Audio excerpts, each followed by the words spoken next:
Hello everyone, in this video I will show you how to fix HP Pavilion Plus 14 keyboard not working issue.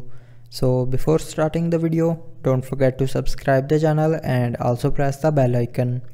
So to fix this issue, follow every step as I am showing you in this video.